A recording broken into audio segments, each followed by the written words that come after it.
15-16 वर्षों तक, यानी कि कई चुनाव तक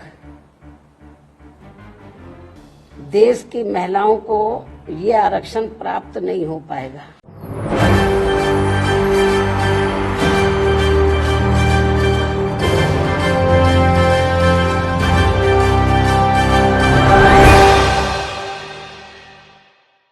नमस्कार, SPN9 न्यूज में आपका स्वागत है। मैं नाज़मीन खान।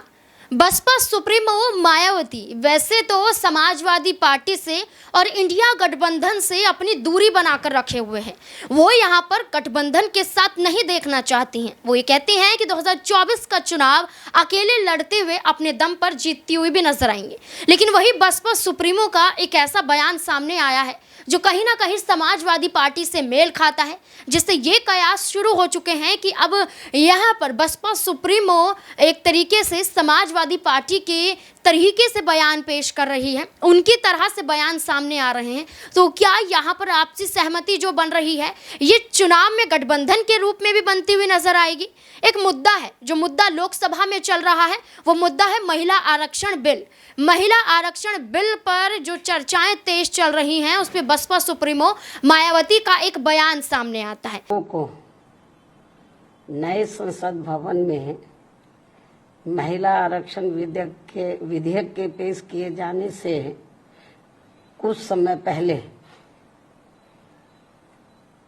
इस आने वाले विधेयक के संबंध में संभावनाओं के आधार पर जो कुछ भी संदेह जताते हुए कहा था, तो वे काफी कुछ इस बिल के पेश किए जाने के बाद सही साबित हुए हैं।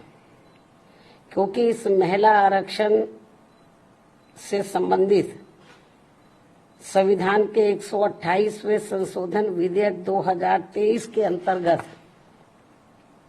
देश में लोकसभा व राज्य विधानसभाओं में भी 33% महिलाओं को आरक्षण दिए जाने के कुछ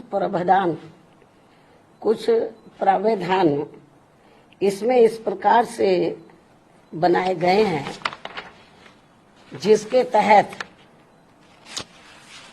अगले काफी वर्षों तक, अर्थात लगभग 15-16 वर्षों तक,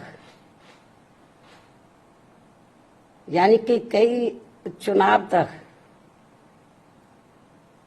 देश की महिलाओं को ये आरक्षण प्राप्त नहीं हो पाएगा। और इस विधेयक में ऐसे जो प्रावधान रखे गए हैं,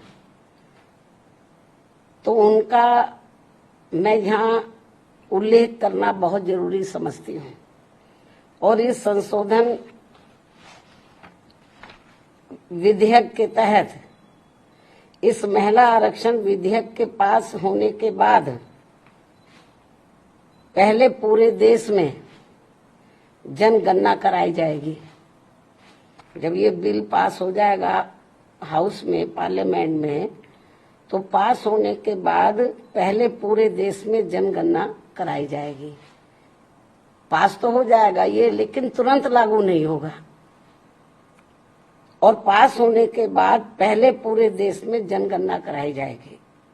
और जब ये जनगणना पूरी हो जाएगी, तो तब उसके पश्चात ही पूरे देश में लोकसभा तथा राज्य विधानसभाओं का परिसीमन पुनः कराया जाएगा। इसके बाद फिर परिसीमन होगा, सीटों का कराया जाएगा।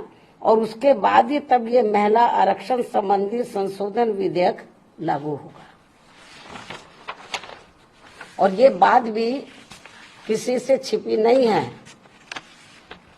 कि देश भर में नए सिरे से जनगणना कराने में अनेकों वर्ष लग जाते हैं। पिछली जनगणना सन 2011 में प्रकाशित हुई थी, जिसके पश्चात आज तक पुनः जनगणना नहीं हो सकी है। ऐसी स्थिति में संविधान संशोधन के तहत इस नई जनगणना में, जिसमें अनेकों वर्ष लग जाएंगे, तो तब फिर उसके बाद ही पूरे देश में परिसीमन का कार्य शुरू किया जाएगा, जिसमें भी अनेकों वर्ष लग जाएंगे। और इस परिसीमन के पश्चात ही तब फिर ये महिला आरक्षण विधेयक लागू होगा। जबकि 128वें संशोधन विधेयक की सीमा ही 15 वर्ष रखी गई है। इस प्रकार से ये स्पष्ट है कि ये संशोधन विधेयक वास्तव में महिलाओं को आरक्षण देने की साफ नीयत से नहीं लाया गया है, बल्कि आने वाली विधानसभाओं तथा लोकसभा के चुनावों में देश की भोली भाली महिलाओं को ये प्रलोभन देकर व उनकी आंखों में धूल झोंककर उनका वोट हासिल करने की नीयत से ही लाया गया है। इसके सिवाय कुछ भी नहीं है। जैसा कि इसमें कंडीशंस रखी गई हैं, इसको लागू करने से पहले जो शर्तें रखी गई हैं, और यदि ऐसा नहीं है, ये कहते हैं ऐसा नहीं है, और यदि ऐसा नहीं है तो फिर हमारी पार्टी सरकार से ये भी अनुरोध करती है कि सरकार इस विधेयक में से या तो इन दोनों प्रावधानों को निकाले या फिर कुछ ऐसे उपाय तलाशे जिससे इस विधेयक के तहत महिलाओं को जल्दी आरक्षण का लाभ मिल जाए। इसके साथ साथ यहां मैं इस बात की भी केंद्र सरकार से पुनः ये अपील करती हूं कि 33% महिलाओं के आरक्षण के अंतर्गत SC ST को जो आरक्षण। इसी से पहले यहाँ पर समाजवादी पार्टी के मुखिया अखिलेश यादव का भी बयान सामने आता है और जिस तरीके से उनके बयान यहाँ पर देखे जा रहे हैं वो तमाम इंडिया गठबंधन के बयान भी हैं और यहाँ समाजवादी पार्टी का भी बयान है और उत्तर प्रदेश में बसपा सुप्रीमो का भी वही बयान है जो यहाँ पर योगी आदित्यनाथ को और प्रदेश भर में केंद्र सरकार को घेरती हुई नजर आ रही हैं।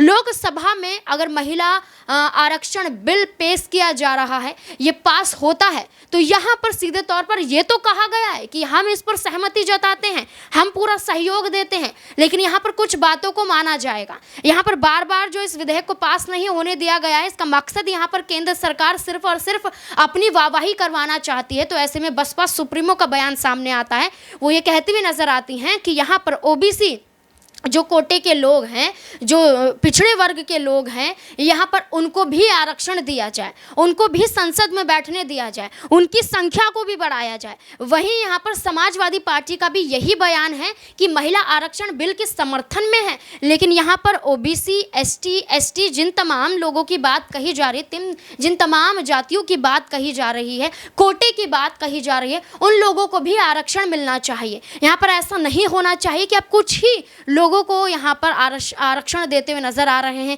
या जनरल कोटे के लोगों को आरक्षण देते हुए नजर आ रहे हैं या SC के कोटे के लोगों को आरक्षण देते हुए नजर आ रहे हैं। यहाँ पर बसपा सुप्रीमो की बात करें मायावती की तो उन्होंने कहा है कि महिला आरक्षण का जो है 33% से बढ़कर यहाँ पर 50% कर देना चाहिए और साथ ही साथ इस विधेयक के साथ हम तब तक हैं जब सारे लोग इसमें शामिल हो जाएंगे, तमाम महिलाओं को इसमें गिना जाएगा। वहीं समाजवादी पार्टी का भी यही कहना है कि बिल के विरोध में नहीं है, लेकिन जिस तरीके से केंद्र सरकार इसे लेकर आ रही है इसके विरोध में है। तो वैसे में क्या यहाँ पर OBC कैटेगरी के लोग, SC ST के कैटेगरी के लोगों को भी शामिल किया जाएगा? आपको क्या लगता है? कमेंट बॉक्स में ज़रूर बताएं। धन्यवाद।